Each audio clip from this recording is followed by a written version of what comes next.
Hi everyone, my name is McKenna Ivanchek and I'm going to be doing a presentation on the Huli culture for my oral and interpersonal communications class at NWTC. Today, I'll be talking about the key values of the Huli culture, separation from the modern world, achievements of the Huli culture, do's and taboos, important communication patterns, and what people need to know when communicating with the Huli. There are many values to the Huli people, but I chose the top 5 that interested me the most.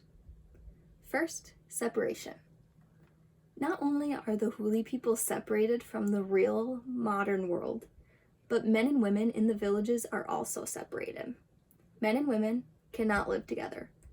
It is even considered harmful to have contact with a woman.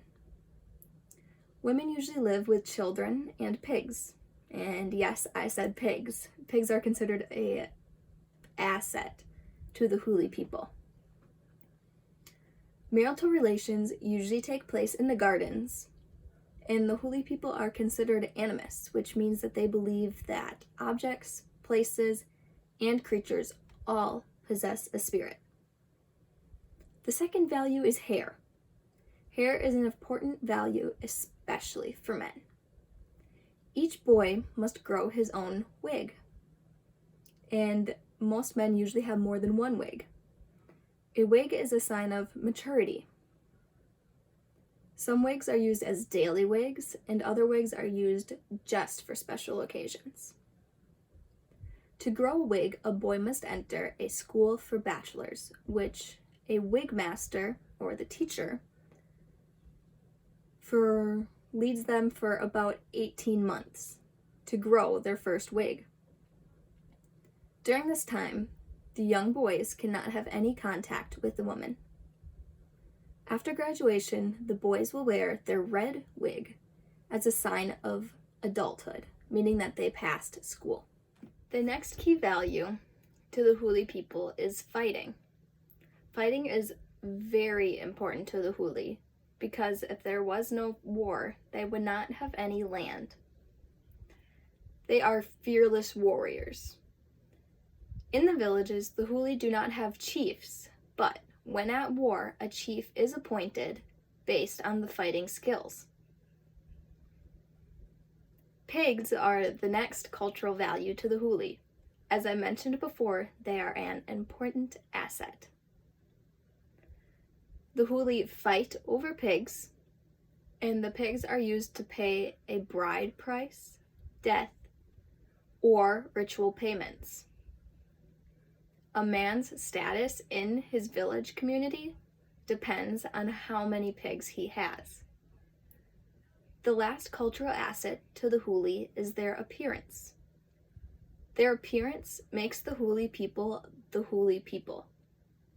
They have their own clothing and their own jewelry and their own views on what looks good.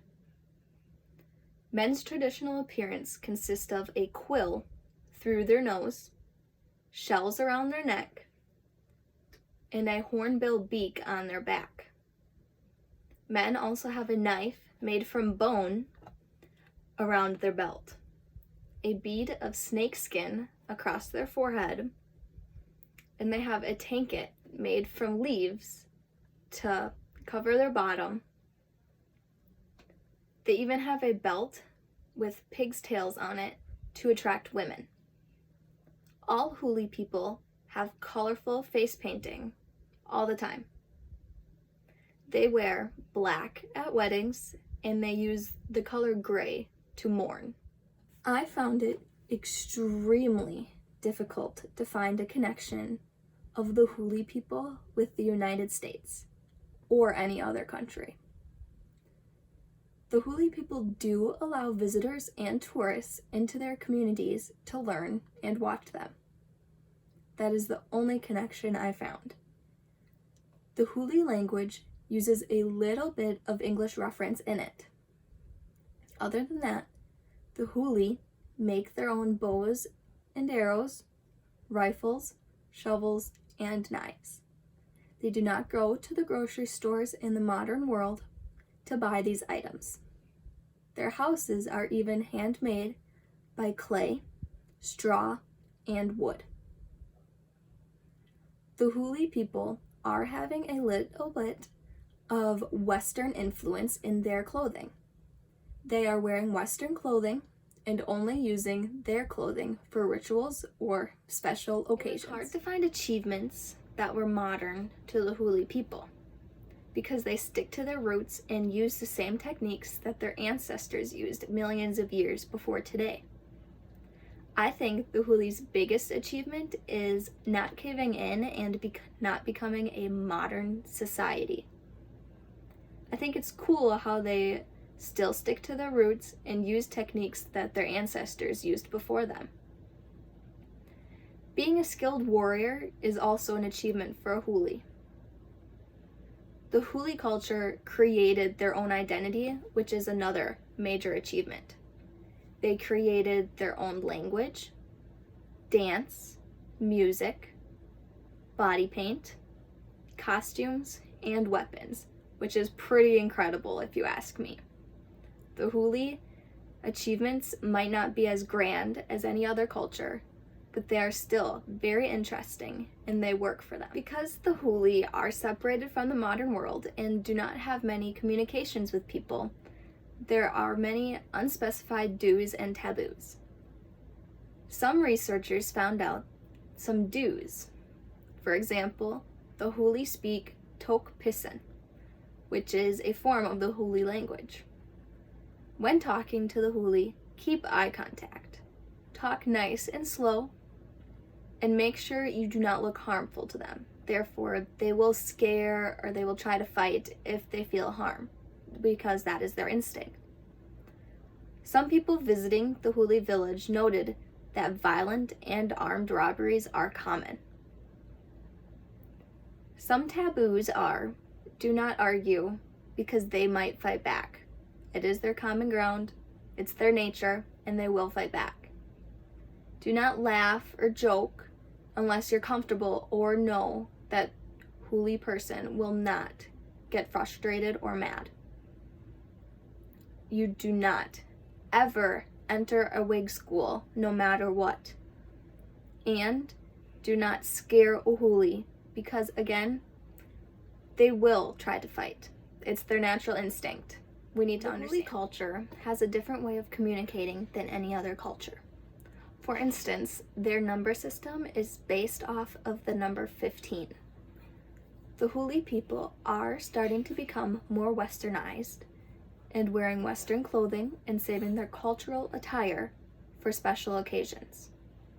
The Huli are very good at allowing visitors and tourists into their village. I think this is a good learning technique for everyone who visits. The Huli speak a mixture of Huli and Tok Pisin language. This can make it hard for tourists to understand and communicate with the culture. But there are some English and German influences on the Huli language. For instance, gut means good and pisin means a bird, or in specific, a pigeon. One interesting way of communicating with the Huli is the use of yodeling through the mountains. The Huli culture is a very unique and interesting culture to study. There might not be a lot of information regarding this culture, but that is what makes it fun. There's so much more to learn about this culture. I'd like to end you on this thought. Just because this culture looks different than ours does not mean that they are all that different. Thank you, everybody. Because of quarantine, my parents were my audience.